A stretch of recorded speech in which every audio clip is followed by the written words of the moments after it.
everybody, today we are going to read this book, The Lion, book of 5-minute Bible stories. The cover page of the book is this. I found it very interesting. So today we are going to read the chapter 1 of it. That is the beginning of the world. Let's start. The very first story in the Bible is about the beginning of the world. Long, long ago, before the Bible itself was written down, this story was probably told by parents to their children for generation after generation. Its message is clear. The world and everything in it belong to God. So now the story starts that what parents told to their children. In the beginning, and this story is about the very beginning of the world. There was a great big darkness. It was a shifting, shapeless thing like a dark and stormy sea. Then God spoke, and God's voice had to be obeyed. "Let there be light," said God. At once the light came streaming through the darkness, clear and shining. Okay, so God said that let there be light, and then the light came through the darkness.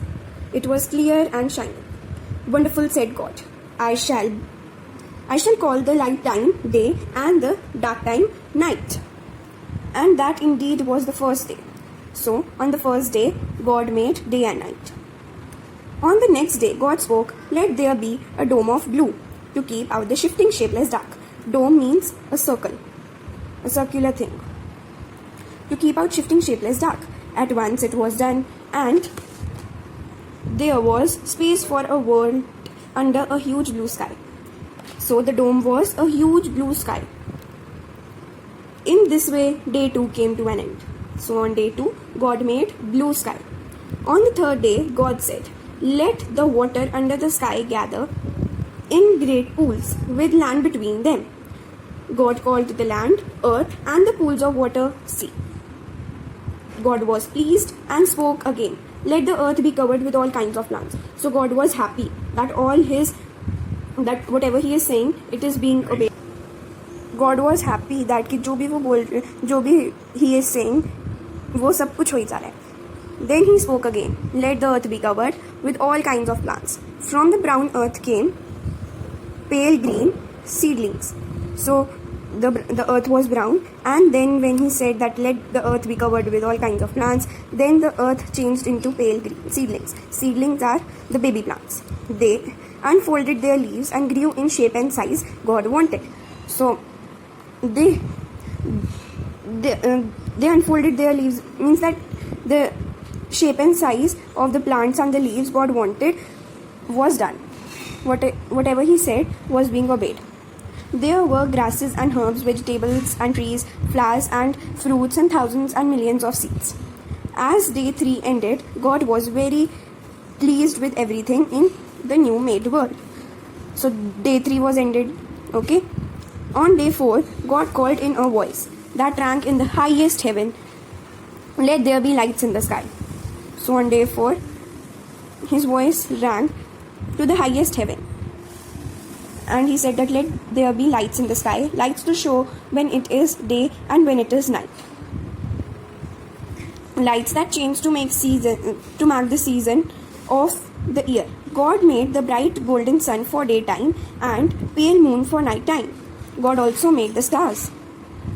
So for daytime he made sun, golden sun, and for night time he made pale moon, and he also made stars.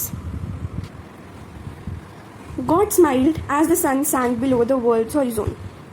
So he liked that when the sun goes down, it seems like there is a line like this and sun is going down the earth. So he loved it. On day 5, God made all kinds of creatures in no time.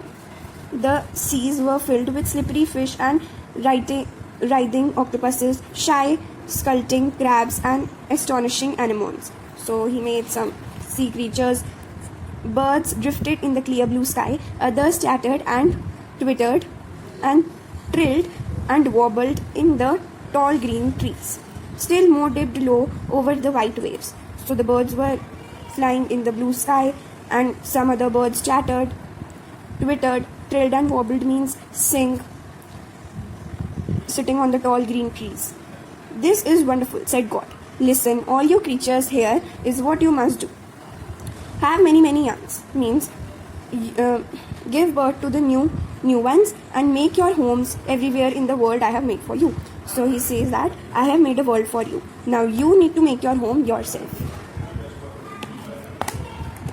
On day 6, God made all the other different kinds of animals. There were goats and bears for the hills, other otters and raccoons for the valleys, jaguars and tapirs for the forests and for grasslands, elk and moose and deer and wild beasts. All the animals were different. Some were fierce and wild, some were gentle and tame. So some were very fierce, means बहुत खतरनाक. Others were too shy to step out of their hiding places. So they were very much shy that they doesn't want to go out of their houses. And you too must have many young and fill the earth. So he said the same thing to the animals which he made on day 6, that you should have many children. Said, then God made human beings, boys and girls, men and women. There was something about every human being that said clearer than if it had been written, child of God. This line means that every human being was a child of God. Many people said, God, I want you to have many children and make the whole world your home. So he said the same thing once again to the people he made. That is, he said that I want to have many children and make the world your home. So you should have many children and let them make your home. And listen, I am putting you in charge of all that I have made. Take good care of it and the world will provide you everything you need. So he is making people the in charge of the world. So we people are the in charge of to take good care of everything he has given us. Like plants and animals, we need to take care.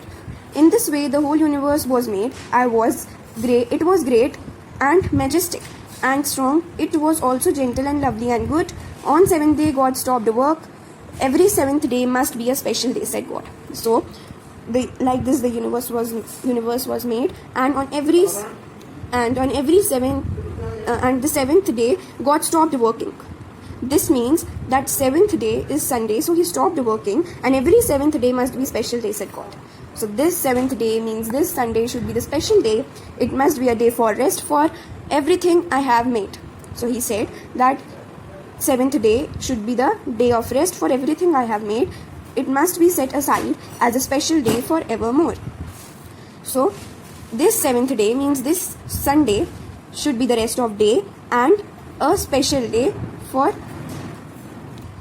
always. Evermore means always. So here we have completed the first chapter of this book, and I hope you find it very interesting. Now the second chapter would be the Garden of Eden, and it is also very much interesting. So we'll meet soon in the next video. Okay, tada, bye bye.